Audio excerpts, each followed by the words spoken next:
IPhone iPhone iPhone ಎಲ್ಲಿ ನೋಡಿದ್ರು ಇವತ್ತು ಜಗತ್ತಿನ ತುಂಬ ಬರೀ ಐಫೋನ್ ಅನ್ನೋದೇ ತುಂಬಿಕೊಂಡಿದೆ.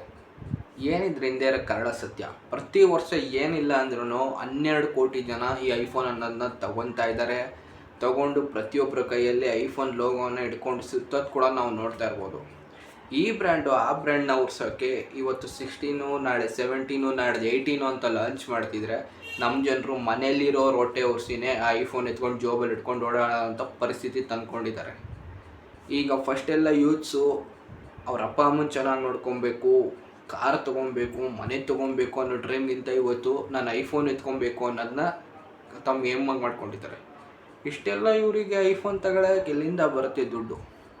ಮೇ ಬಿ 20-25,000 ಇರೋರು ತೊಗೋಬೋದು ಅಂತ ಅಂದ್ಕೊಂಡ್ರೆ, ಈ ಏನು ಮಾರ್ಕೆಟ್ ಇದೆ ಎಲ್ಲನೂ ಕೂಡ EMI ಇಂದ ನಡೀತಿದೆ. ಈ EMI ಹೇಗೆ ಅಂತಂದರೆ, ಇವತ್ತು ನೀನು ತೊಗೊಂಡಿದ್ಯಾ, ನಾಳೆ ನಾನು ತೊಗೊತೀನಿ ಅಂತ ಈ ರೀತಿ ಕಾಲರ್ ಎತ್ತುತ್ತಾರೆ. ಅದೇ ಪ್ರತಿಯೊಬ್ಬರು ಸ್ಟೇಟಸ್ ತೋರಿಸೋಕ್ಕೆ ಸ್ಟೇಟಸ್ ಸಿಂಬಲ್ ಆಗಿ ಇವತ್ತು ಐಫೋನ್ನ ಯೂಸ್ ಮಾಡ್ತಿದ್ದಾರೆ. ಈಗಿನ ಕಾಲದಲ್ಲಿ ಎಲ್ಲಿ ನೋಡಿದ್ರು ಐಫೋನು.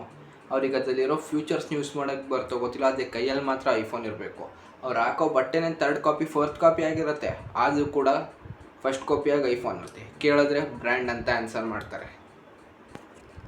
ಈ ಐಫೋನ್ ನೆಸೆಸಿಟಿ ಯಾರಿಗೆ ತುಂಬ ಇದೆಯೋ, ಅದ್ರ ಫ್ಯೂಚರ್ಸ್ ಎಲ್ಲ ಗೊತ್ತಿದೆಯೋ, ಅದ್ರ ನೀಡಿದೆಯೋ, ಅವ್ರ ಹತ್ರ ಐಫೋನ್ ಇರಲ್ಲ. ಅದೇ ಯಾರು ಶೋಕಿ ಮಾಡ್ಕೊಂಡು ತಿರುಗ್ತಾರೆ ನೋಡಿ, ಅವ್ರ ಹತ್ರ ಹೆಚ್ಚಾಗಿ ಐಫೋನ್ ಇರುತ್ತೆ. ಯಾಕಂದರೆ ಇಟ್ಸ್ ಲೈಫ್. ಫ್ಯೂಚರ್ ಥಿಂಕಿಂಗ್ ಮಾಡ್ಕೊಂಡು ತಮ್ಮ ಲೈಫ್ ನಡೆಸ್ಕೊಂಡು ಹೋಗ್ತಿರೋರ ಹತ್ರ ಐಫೋನ್ ಇಲ್ಲ. ಅದೇ ಶೋಕಿ ಮಾಡ್ತಿರೋರಿಗೆ ಫ್ಯೂಚರ್ ಥಿಂಕಿಂಗ್ ಇಲ್ಲ. ಇಷ್ಟೆಲ್ಲ ನಾನು ವೀಡಿಯೋ ಮಾಡಿದ್ರು ನಮ್ಮ ಜನ ನೀನೇನಾದರೂ ಹೇಳ್ಕೊಳ, ನಾನು ಐಫೋನ್ ತಗೊಂತೀನಿ ಅನ್ನೋರಿಗೆ ಸೆಲ್ಯೂಟ್.